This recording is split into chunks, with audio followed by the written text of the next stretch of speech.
The Great Reset, how is it affecting our lives now, and how does it aim to change things going forward? Well, I mean, what they're doing is it's a multi-pronged approach here. And now, it's not a conspiracy, and talking about it is not a conspiracy theory. And I'll tell you why. Because it's an open, avowed project. There's nothing clandestine about it.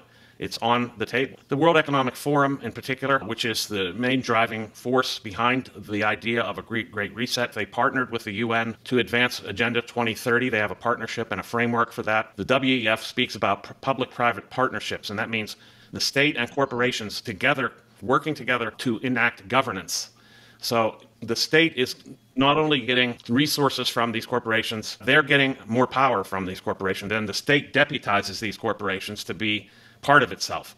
This increases the power of the state, and at the same time, it severely erodes democracy because these corporations were not elected by anybody. So that's the governance element. And then, of course, there's the fourth industrial revolution element, which is the technology part. And there you have this implementation of social credit scores on a digital identity basis, that is establishing digital identities. Yeah, digital currency, CBDC, central bank digital currency. The Great Reset is just like they're looking at developments that exist already, and then they're trying to push through other developments, and they're packaging them all together as this Great Reset.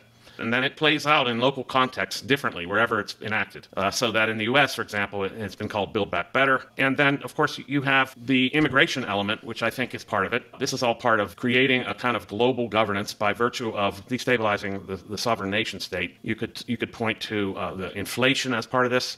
How's that? It is a way to make money worth less so that the purchasing power of money is less. And therefore, the resources that people can get on the basis of this money is less. And so it lowers the standard of living, which is one of the objects here of the first world, if you will. They want to lower the standard of living of the first world because we're consuming too many resources. We're consuming too much gas. We're eating too much meat. All of these things have to be stopped, because this sustainability is a major prong here. And so climate change is a major pretext here for driving all this through. So if we sort of tie it together, the same forces that were basically pushing the COVID policies that entailed a result in which places like Costco and Amazon would significantly benefit, whereas the mom and pop restaurants, the minority-owned restaurant would be closed out of business, are the same ones who are endorsing every single radical measure under the auspices of fighting climate change, the same ones who are endorsing the measures that make energy significantly more expensive, fossil fuels significantly more expensive, are the same ones who are also endorsing, as Biden said, all these economists and all these Wall Street firms have assured me that inflation is going to be transitory. All this spending won't cause inflation. So the same ones endorsing those policies, and the same ones who are endorsing this view of open borders, which undermine sort of national sovereignty.